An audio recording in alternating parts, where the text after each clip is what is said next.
নমস্কার, নিউজ 18 বাংলায় স্বাগত। খবর দিনভর নিয়ে আপনার সঙ্গে আমি অনিন্দিতা। শুরুতেই নন্দীগ্রামের ছবি দেখাবো।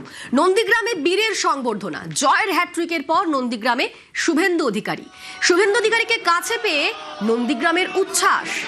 2016, 2021, 2026 টানা নন্দীগ্রামে জয়। 26-এর ভোটে ভবানীপুর নন্দীগ্রামে জয়ী শুভেন্দু অধিকারী। দুবার মুখ্যমন্ত্রীকে হারিয়ে জায়ান্ট কিলার শুভেন্দু। গতকাল ভবানীপুরের পর আজ নন্দীগ্রামের শুভেন্দু অধিকারী। নন্দীগ্রামের কাছের মানুষ, তাদের মানুষ শুভেন্দু অধিকারী স্বাগতম। পশ্চিমবঙ্গের হিন্দুদের রক্ষাকর্তা শ্রী শুভেন্দু অধিকারী স্বাগতম। নন্দীগ্রামের সনাতনের সেবক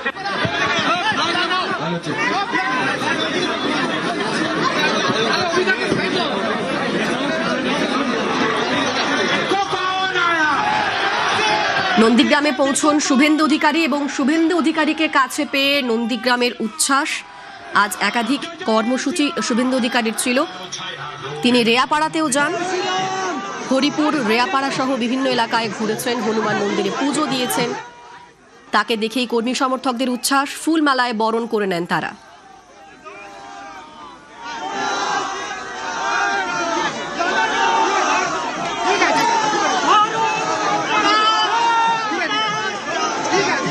এই মুহূর্তে আমাদের সঙ্গে রয়েছেন প্রতিনিধি সুজিত ভৌমিক। সুজিত, নন্দীগ্রামে পৌঁছে শুভেন্দু অধিকারীর একাধিক কর্মসূচি আমরা দেখলাম। তিনি হরিপুরেও ঘুরেছেন, রেয়াপাড়াতেও ঘুরেছেন। এখন তিনি কোথায় রয়েছেন? আর কি কোনো কর্মসূচি রয়েছে তার? নন্দীগ্রামের কর্মসূচি শেষ করে তিনি কিন্তু ফিরে যাচ্ছেন, কলকাতা যাচ্ছেন এবং তিনি নন্দীগ্রামের একাধিক কর্মসূচিতে যোগ দিয়েছিলেন। মূলত ধন্যবাদ জ্ঞাপন সভা আর শুভেচ্ছা নেওয়া বা সম্বর্ধনা নেওয়া, এই যে শুভেচ্ছা বিনিময়, সম্বর্ধনা নেওয়া, তিনটি জায়গায় মূল কর্মসূচি ছিল। নন্দীগ্রাম বাজার, তারপর ছিল হরিপুর এবং রেয়াপাড়া। তার বাইরেও কিন্তু দেখা গেল টেঙ্গুয়া থেকে দেবীপুর, এই যে রাস্তার ধারে ধারে বিভিন্ন জায়গায় তাকে আটকে পড়তে হলো। আবেগ আর আনন্দে যখন কিনা বিজেপির কর্মী সমর্থকরা তারা হাতে ফুল নিয়ে দেখা করছিলেন, প্রত্যুত্তরে তিনিও কিন্তু সকলের সঙ্গে কথা বলছিলেন, ভাষণও রাখেন তিনি এবং তিনি বলেন নন্দীগ্রাম নিয়ে তার আবেগের কথা। সব মিলিয়ে তিনি একবারে আনন্দ উচ্ছ্বাসের মধ্যে কিন্তু বেঁচে যান। তাকে কাছে পেয়েছেন পরশুদিন ভোট ঘোষণার পর, রেজাল্ট ঘোষণার পর তুমি জানো নন্দীগ্রামের যে গণনা কেন্দ্র হলদিয়া, সেখানেই তিনি গভীর রাতে পৌঁছেছিলেন। তার কারণটাও তুমি জানো যে ভবানীপুরে তিনি কিন্তু ছিলেন, কারণ তিনি ভবানীপুরেরও প্রার্থী ছিলেন। সেখানে জয়লাভ করেছেন, হাড্ডাহাড্ডি একটা লড়াই ছিল। সেখানে শেষমেশ সার্টিফিকেট নিয়ে বেরিয়ে এসে নন্দীগ্রামে আর ঢোকা হয়নি। সেই যে একটা দুদিনের অপেক্ষা, সেটা কিন্তু নন্দীগ্রামে দেখা গেল যে বিজেপির কর্মী সমর্থকরা এভাবে আবেগে ভাসলেন এবং কাছে পেয়ে শুভেন্দুবাবুকে তারা একেবারে বলা যায় যে শুভেচ্ছায় ভরিয়ে দিলেন। সেটা কিন্তু তাদের অপেক্ষাটা ছিল, এটা দেখা গেছে। কারণ হ্যাট্রিক করেছেন এই বিধানসভা কেন্দ্র থেকে এবং এবারেই তিনি হ্যাট্রিক করলেন এবং সেখানে তার দল ক্ষমতায় এসেছে। বাড়তি উচ্ছ্বাস, আবেগ, আনন্দ, খুশি, সেটা একেবারে কর্মী সমর্থকদের সঙ্গে সে আনন্দ উচ্ছ্বাস তিনি ভাগ করে নিলেন। সঙ্গে থাকো সুজিত।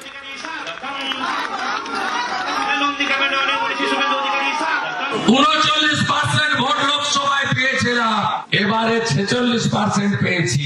আগামী 1 বছরের মধ্যে সরকার এবং দল এত ভালো কাজ করুন যাতে আগামী দিনে আমরা 60%-এর বেশি লোকের ভোট পেতে পারি। নন্দীগ্রামে আজ যখন পৌঁছলেন শুভেন্দু অধিকারী, তাকে কাছে পেয়ে রীতিমতো কর্মী সমর্থকদের উচ্ছ্বাস, তাকে ফুল মালা দিয়ে বরণ করে নেন এবং শুভেন্দু অধিকারীকে কাছে পেয়ে বেশ কিছু আবদারও করেন কর্মী সমর্থকরা। আমাদের সঙ্গে সুজিত রয়েছেন প্রতিনিধি। সুজিত, কি কি আবদার করলেন কর্মী সমর্থকরা? যেটা মাইকে তারা স্লোগান দিচ্ছিলেন, প্রথম থেকে দেখছিলাম শুভেন্দু অধিকারী আসার আগে থেকে এবং শুভেন্দু অধিকারী আসার পরেও তাকে দেখা যাচ্ছে লোক যারা দলের কর্মী সমর্থক দুদিন যে বিষয়ে তারা কিন্তু স্লোগান দিচ্ছিলেন। এই স্লোগানে তারা মূল যেটা বলছেন যে মুখ্যমন্ত্রী হিসেবে দেখতে চান শুভেন্দু অধিকারীকে। এই কথা যখন বলছেন তখন কিন্তু দেখা যাচ্ছে একটা অস্বস্তি ভাব শুভেন্দু অধিকারীকে।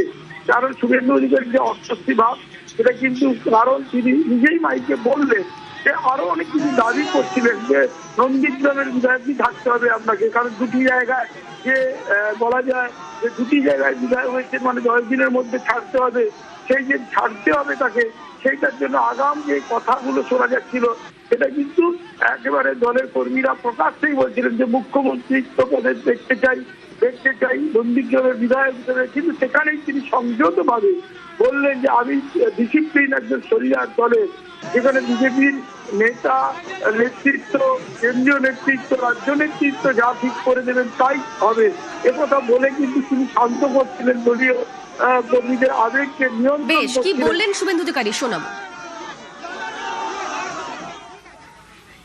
আমার পার্টির কেন্দ্রীয় নেতারা যেটা ঠিক করবেন সেটাই হবে। আমার মতামত দেওয়ার থাকলে তাদের কাছেই দেব। 10 দিনের মধ্যে যে কোনো একটা সিট ছাড়তে হবে। আমি বলি, আমি ভবানীপুর এবং নন্দীগ্রাম দুটোই বলছি, আমি আমার কর্তব্য থেকে কিন্তু সরে যাব। আমি দুজনকেই বলছি, বাকিটা আমার হাতে নয়। আমার কেন্দ্রীয় নেতারা যে সিদ্ধান্ত নেবে, আমি খুব ডিসিপ্লিন ছোটবেলা থেকে, সবটা একা সিদ্ধান্ত নেওয়া যায় না। পুরনো মামলায় নতুন তদন্তের হুঁশিয়ারি, নন্দীগ্রাম থেকে তৃণমূলকে হুঁশিয়ারি শুভেন্দু। প্রত্যেক মামলা রিওপেন হবে বলে হুঁশিয়ারি শুভেন্দু। আগামী 100 বছর বিজেপি ক্ষমতায় থাকবে বলে কর্মীদের বার্তা দিলেন তিনি। শান্তি বজায় রাখতে হবে। কুকুর মানুষের পায়ে কামড়ায়, মানুষ কখনো কুকুরের পায়ে কামড়ায় না। আমি বলবো, হাতে আইন কেউ নেবেন না। আগামী বিজেপি সরকার ভারতীয় ন্যায় সংহিতা অনুযায়ী, বিএনএস অনুযায়ী প্রত্যেকটা মামলাকে রিওপেন করবে। আমরা ব্যবস্থা নেব। ওরা যা করেছে আপনারা করবেন না। আমরা এমন ভালো কাজ করব, 100 বছর বিজেপি থাকবে। ওই পাপীদের অফিস হাত দেবেন না, উপেক্ষা করুন। পরপর দুবার মুখ্যমন্ত্রী মমতা বন্দ্যোপাধ্যায়কে হারালেন শুভেন্দু অধিকারী। 21-এ নন্দীগ্রামে আর এবার ভবানীপুরে। বিজেপির জায়ান্ট কিলার।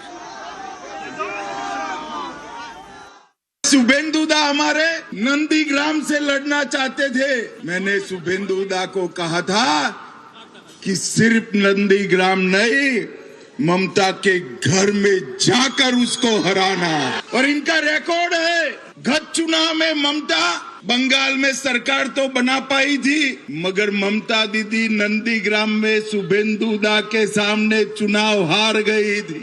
इस बार ममता जी पूरे बंगाल में भी हारेगी और भवानीपुर में भी हारेगी।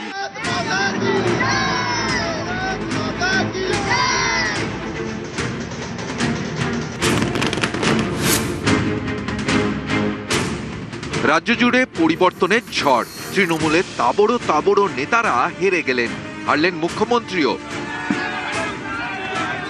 মুখ্যমন্ত্রীর কেন্দ্র ভবানীপুর, সেখানেই মমতা বন্দ্যোপাধ্যায়কে হারালেন শুভেন্দু অধিকারী। আমাকে ভবানীপুরের মুসলমানরা ভোট দেয়নি, আমাকে জিতিয়েছে হিন্দুরা, জৈন, শিখ সমাজ। আমি তাদের প্রণাম করি। এই সিট জেতা দরকার ছিল। ডক্টর শ্যামাপ্রসাদ মুখার্জি কলকাতা দক্ষিণ পূর্ব থেকে প্রথম জিতেছিলেন লোকসভায়। এই আসন না জিতলে ডক্টর শ্যামাপ্রসাদ মুখার্জির স্বপ্ন পূরণ হতো না। ভারতীয় জনতা পার্টি পশ্চিমবঙ্গে সরকার করতে চলেছে। নন্দীগ্রামে উনি হেরেছেন, তার রিপিট হবে ভবানীপুরে, ওখানেও উনি হারবেন।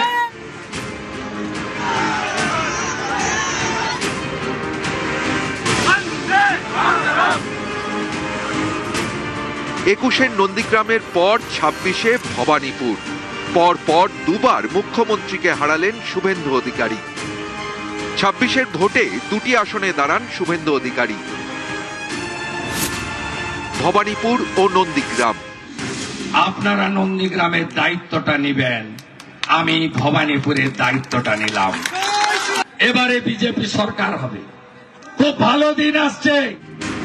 এর মধ্যে সবার নজর ছিল ভবানীপুরে, কারণ এটা মুখ্যমন্ত্রীর কেন্দ্র। মুখ্যমন্ত্রীর মুখোমুখি বিরোধী দলনেতা।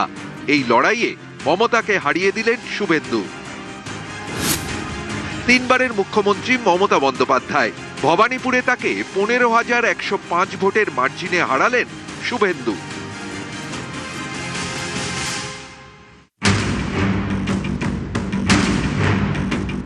এবার সবার নজর ছিল ভবানীপুরে, ঠিক যেমন 21-এ ছিল পূর্ব মেদিনীপুরের নন্দীগ্রামে। সেখানেও দেখা গিয়েছিল মমতা শুভেন্দুর লড়াই। সেই লড়াইয়েও জেতেন শুভেন্দু। রাজ্য জুড়ে তৃণমূল ঝড় তোলে, কিন্তু নন্দীগ্রামে মমতা হেরে যান।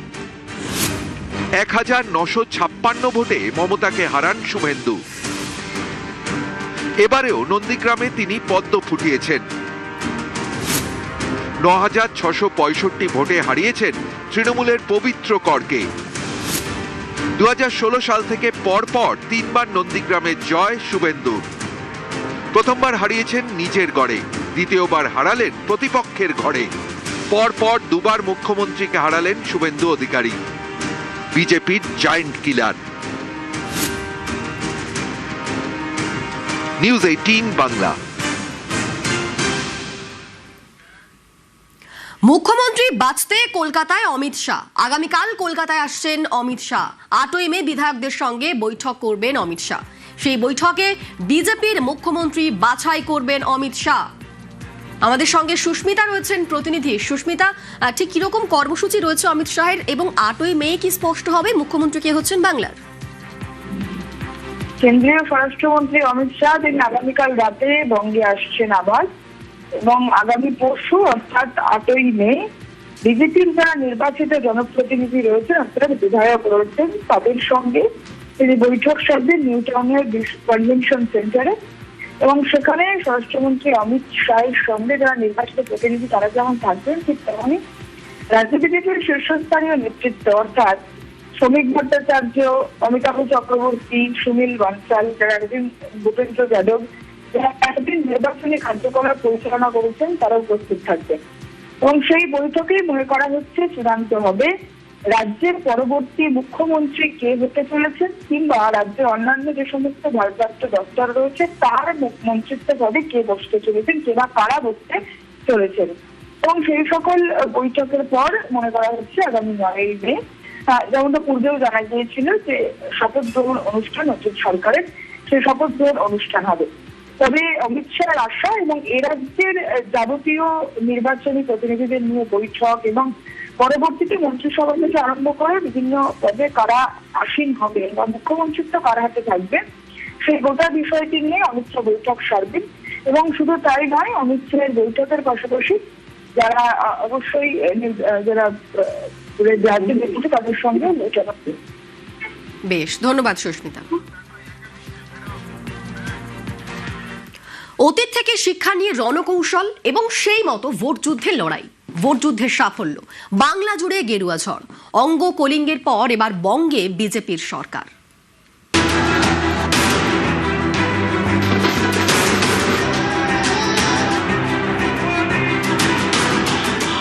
বাংলায় পরিবর্তন হয়ে গেছে।